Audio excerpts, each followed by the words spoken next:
Money in the Bank 2021 was one of the biggest pay-per-views of the year. Ever since 2020, the company had to move away from crowds due to the pandemic. However, they changed everything since then. The only time they had a live audience was at WrestleMania 37, where the crowd returned for 2 nights. The crowd had to go away again, but now WWE has returned to live touring for their shows. They brought fans back for the first time since WrestleMania at this week's SmackDown, which captured the spirit of a live audience. Money in the Bank, as always, an exciting pay-per-view, in this week's event was no exception, as 5 titles were on the line, as well as 2 Money in the Bank ladder matches. This is Wrestling Hub, and here is the pay-per-view report for Money in the Bank.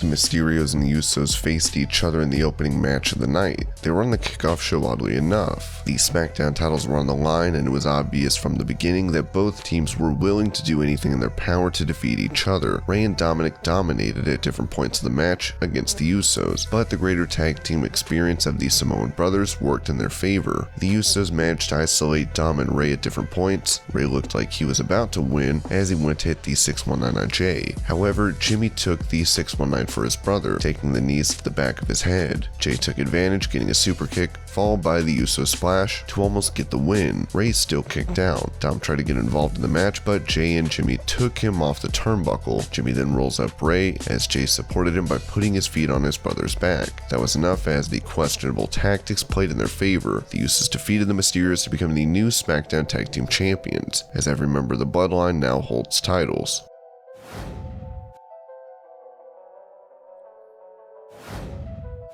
This match was full of competitors trying to get ladders to begin the match, but Alexa stood in the middle of the ring as if to summon the briefcase down to her hands. Before she could do anything, Asuka hit her with a German suplex. Every woman got an action of their own as they dominated proceedings. Tamina was the last one to stand tall. She took out Alexa and then catapulted her into a ladder face first. She threw the other women around, looking amazing. Asuka came in and took her out, pinning her with a ladder. She tried to get the win, but was stopped by Tamina, who lifted it up. Liv came in and hit Asuka with the double knees. Liv and Natalya fought for the ladder, taking out Nikki. Liv was pinned in the corner with the ladder, and Alexa creepily crawled up the ladder towards a terrified Liv. Natalya took out Alexa, but she came back to take out both Liv and Natalya. Alexa and Zelina climbed the ladder, but Alexa hypnotized Zelina to climb down. She could not take advantage. Naomi got a good run, taking out Liv and Zelina in the corner, where she hit Zelina on top of the ladder, propped in the corner. She then hit Liv with a powerbomb on top of Zelina. Nikki took everyone out of the ring when they were brawling, jumping from a ladder outside the ring. Meanwhile, Alexa was taken out on the outside and the ladders were piled on her. 6 women battled atop 3 ladders trying to reach the briefcase, but Nikki took advantage of the confusion, climbing to the top, avoiding their brawl to get the briefcase.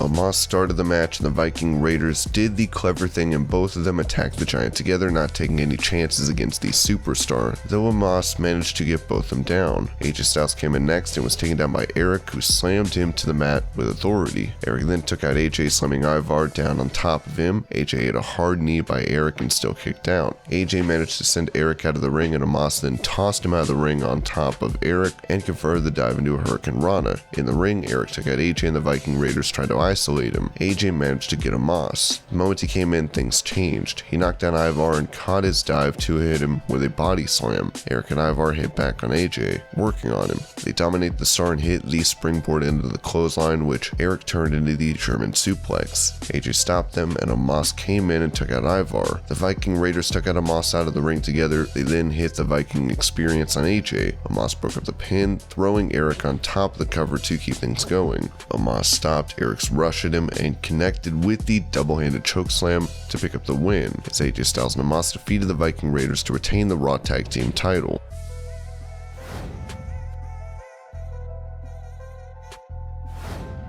Bobby Lashley has not been happy recently, with Kofi calling him soft. He took it personally, especially after his recent losses on Raw. He sent MVP a message on Raw that he was going to get serious and that he had enough of the parties and trying to be cheered up by women. Instead, he would focus on one thing only, and that was being the destructive star that he had the power to be. Kofi's foot was grabbed by MVP before the match even started, but he got out of the way of Lashley's charge. Bobby hit Kofi with a strong clothesline. Kofi hit Lashley with a high kick, but Lashley came back with a spine spinebuster before throwing him out of the ring. He picked Kofi up and ran him face first into the ring post twice. Kofi was in trouble as Lashley destroyed him with multiple slams and clotheslines before he locked in the Hurt Lock. Kofi managed to get out, but got taken out with a fallaway slam. Lashley hit the Dominator and another scoop slam. He followed with yet another Dominator, not even going for the cover. He locked in the Hurt Lock again, and in front of a devastated crowd, Kofi managed to tap out, as Bobby Lashley defeated Kofi Kingston to retain the WWE title.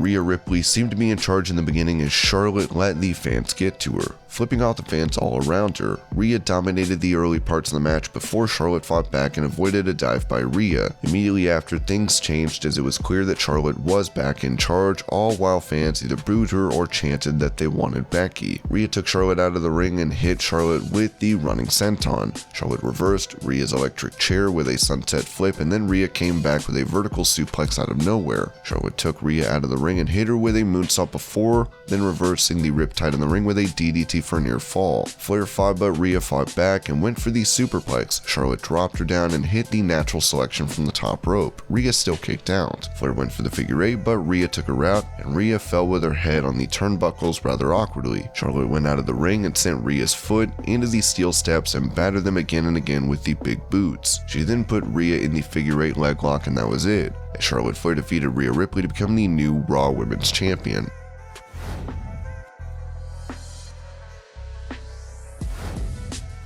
The match starts off fast with Morrison and Seth taking to the outside. Ricochet with the enormous dive to the outside took them out, and Riddle followed suit. Big E and McIntyre battle as they stand in the ring, taking out anyone else who enters the ring. Big E hit the suicide dive through the ropes to take out McIntyre, but landed badly. Shinsuke and Morrison battled next, and Morrison took out Nakamura with a dive. They climbed up the ladder and Shinsuke put Morrison in an armbar. Seth took out Nakamura and teamed with Morrison. They took out everyone in the ring and set up a ladder on the outside. McIntyre got back in the ring, but he got dropped down. Morrison hit him with a spinning elbow drop from the top rope, but missed most of it. Seth sent McIntyre out and took out Morrison too. Drew started to take out everyone after Riddle hit Seth with the RKO. Drew started to hit Claymores, and he was in control immediately. He even hit Ricochet with the reverse Alabama Slam, taking him out as well. He hit Seth with a Claymore and was dominating. Drew was then climbing the ladder, but even then, it was an issue. Jinder Mahal, Shanky, and Veer came out, attacking him and beat him down, taking him to the back. Ricochet dove out after being knocked off the ladder, taking out everyone at ringside. He and Riddle fought on top of the ladder. Big E and Seth interrupted, and Riddle started to hit RKOs. He hit RKOs on Big E and Nakamura, but Seth hit the stomp. Shinsuke took Seth out, and Morrison took out Shinsuke. Kevin took out Morrison and Nakamura with stunners. He hit Ricochet with a pop-up powerbomb. Rollins attacked KO and powerbombed him off the ladder through the ladder ringside. Seth climbed the ladder, but Big E stopped him with a big ending off the ladder. He then climbed and won the briefcase as Big E wins the men's Money in the Bank ladder match.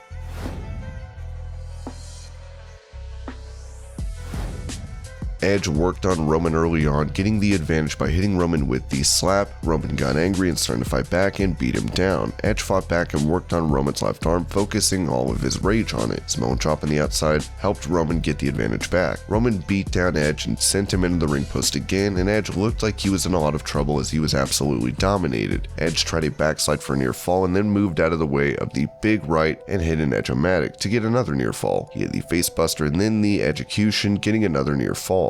Edge put Roman in a tree of woe and beat him down before locking in the STF. He then turned it into a crossface, but Roman got to the ropes. Roman locked in the guillotine, but Edge drove them both out of the ring. Roman tried a spear, but Edge avoided, and Roman went through the barricade. Edge broke the count and hit Roman with a spear through another barricade. By the time they came back into the ring, Reigns recovered enough to kick out. Roman hit Edge with the Superman punch, but Edge fell against the referee, taking him out. Roman takes advantage and breaks a steel chair rod to use it in the same way Edge used it on him. Roman tried to lock in the rod and a crossface, but Edge fought out. He locked in the rod and a crossface on Roman instead. The USOS make their way out, but the Mysterios took them out. Rollins came out instead and hit the super kick in the back of Edge's head. Roman tried the spear, but Edge hit the spear instead. The referee entered the ring, but Roman kicked out. Seth came back and caused another distraction, and Roman hit the spear. That was it. Roman Reigns defeats Edge to retain the title. Seth attacked Edge after the match, and the two brawled out to the ringside area and through the crowd. Just as Roman asked the world to acknowledge him, the music played. John Cena made his way out. He was back in WWE and sent a message to Reigns without saying a word. Roman Reigns and John Cena will be the next feud if things go well. Well, I'm not gonna make you wait for answers. I am kicking off Monday Night Raw to tell you my motivation, and you're not gonna wanna miss it. And this was your Money in the Bank pay-per-view report. Thank you so much for watching, and I'll see you later.